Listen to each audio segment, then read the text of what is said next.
Happy Easter, everybody! It's time for bunnies, egg hunts, and everyone's best buddy Big J. Not the most obviously themed subject matter, but it's a fun way to spend a Sunday, and it puts interestingly shaped chocolate back on the shelves after the Valentine supply runs out, so I've got no complaints. Now, Easter is a complicated holiday. At its heart, the modern celebration is about one thing and one thing only: Jesus! Specifically how he rose from the grave 3 days after getting crucified, like whoa. The first bit of confusion comes to us straight from Greece, where Easter is called Pascha, which is cognate with Pesach, Jewish Passover of all things. For those unfamiliar, Passover is the celebration of the Jewish exodus from Egypt, which you may note has very little to do with Jesus and the resurrection thereof. So while you might think this is a classic case of holiday hijacking, like how Christmas maybe bumped off Saturnalia to take its place as the go-to winter celebration of the year, there's actually a legit reason for why Passover and Easter are connected, and it all starts with the Last Supper. See, the Synoptic Gospels explicitly state that the Last Supper is a Passover meal. Now, this isn't a universally held belief. The Gospel of John puts the Passover dinner as happening a few hours after Big J kicks it, but in a lot of the source material, the big important Last Supper is itself a Passover celebration, albeit given additional significance by Jesus equating his body to the matzah and his blood to the wine. This means that Jesus rising from the grave canonically has to happen mere days after Passover. So while the events being celebrated are completely distinct, they're also inextricably connected just by virtue of the timeline of events. The celebration of Easter also has very little in common with the traditional Passover Seder, which is another major clue that they're not actually sourced from the same thing. But this does pose the question, where does all the iconic Easter stuff come from? The eggs, the rabbits, the pastels? Well, Easter eggs as Easter eggs seem to have originated in Mesopotamia, where early Christians dyed eggs red to symbolize the blood of Christ. But the practice of decorating eggs in spring celebrations is at least 60,000 years old. Engraved ostrich eggs dating back about that far have been found in Africa. At some point, Easter eggs were specifically assigned the symbolism of representing the empty tomb, and Easter egg hunts were apparently invented by Martin Luther, but eggs have been associated with spring celebrations for a lot longer than that. One contributing factor for the egg thing might be that eggs have been symbolically linked with life and rebirth for a long time, all themes relevant to spring celebrations of all stripes. And on a similar note, hares were also generalized fertility symbols with themes of rebirth, and were sometimes thought to be capable of asexual reproduction, aka virgin birth, and a holiday celebrating a resurrection would most likely have a pretty easy time syncretizing with pre-established symbols of life, rebirth, and even fertility as a whole. This could explain why eggs and hares are iconic symbols of a holiday that, practically speaking, has almost nothing to do with either of them. The figure of the Easter Bunny specifically originates with German Lutherans, assigning it a Santa-like role of judging the niceness of kids to determine who gets candy and colored eggs for the holiday. Doesn't seem like anyone knows why it exists, but these things happen, I guess. Of course, beyond simple symbolic practicality or random cultural happenstance, there's another possible source for all these weird un-Jesus-y symbols all up in our good Christian holiday, and that's good old-fashioned paganism. So let's talk about Eostre, also known as Ostara. So in the 8th century, this monk named Bede wrote a treatise where he said that pagan Anglo-Saxons used to celebrate the goddess Eostre by holding festivals in April, but by the time of his writing, these celebrations had been superseded by more familiar Easter celebrations specifically about the resurrection. He says the pagan origin of the celebration is why the holiday is called Easter in the first place. Eostre is not referenced by that name anywhere else, which led some people to wonder if Bede made the whole thing up. Although as of 1958, a large number of 2nd century vocative inscriptions have been discovered in Germany, all directed to the Matrone Austriacene, which has been etymologically linked with Eostre, presenting evidence of an Eostre-like goddess or set of goddesses having been worshipped in about the right time and place to corroborate Bede's original claim. Bede didn't say anything about hares or eggs being symbols of Eostre, which is frustrating because he's the only real source we have on pre-Jesus Easter celebrations. There's a supposed folktale of Eostre transforming a bird into an egg-laying hare, but this folktale is first cited in the 1990s and doesn't seem to have any credible basis before that. There is, however, an actually possible connection between Eostre and the symbolism of hares, which, hear me out,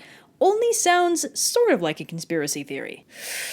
To start with, Eostre was most likely a version of the Proto-Indo-European dawn goddess Hausos, a figure reconstructed by comparative mythology scholars drawing connections between similar Indo-European deities with etymologically similar names to try and reproduce the original religion that spawned them all. This reconstructed Proto-Indo-European religion is basically supposed to be the OG religion that strongly affected the ones that came after it. So, Hausos is generally considered to have been the starting point for a large number of goddesses affiliated with the dawn, the spring, fertility, and other stuff in that general vein, including Eos, Ushas, Aurora, and Austrine. Due to the propensity of the more fertility-oriented of these goddesses to wind up getting kidnapped, with their rescue being symbolic for the coming of spring and the return of life to the world, the theory is that Hausos probably had a myth with that general structure. Now, one of the goddesses thought to be an offshoot of Hausos is Aphrodite, whose name might even etymologically imply a possible origin as a dawn goddess. One translation is she who shines through the foam. Anyway, Aphrodite had a sacred animal, and that animal was a hare, connected again due to their fertility. So, that's a possible connection. Eostre, or maybe even the original Hausos, might have had an affiliation with hares that carried over to Aphrodite.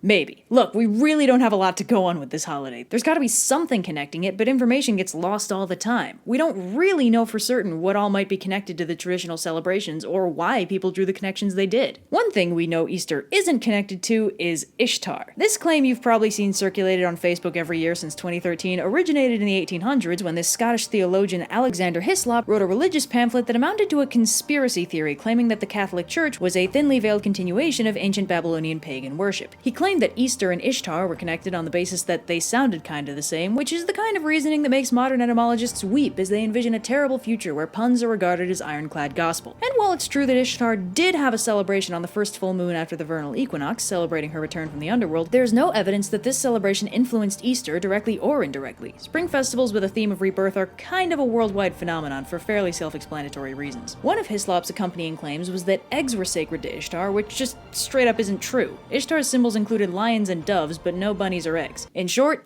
no. Nope. Not even a little bit. It's still a mystery. So the next time you wonder why you celebrate the resurrection by microwaving marshmallow peeps and spilling chocolate all over your Sunday best, keep wondering. The past is another country with extremely poor documentation, and sometimes the answer isn't just a Google away. Besides, life's more fun if not everything makes sense. I've heard it said that people come into our lives for a reason, bringing something we must learn, and we are led to those who help us most to grow if we let them, and we help them in return. Well, I don't know if I believe that's true, but I know I'm who I am today because I knew you. Like a comet pulled from orbit as it passes the sun, like a stream that meets a boulder halfway through the wood. Who can say if I've been changed for the better? But because I knew you,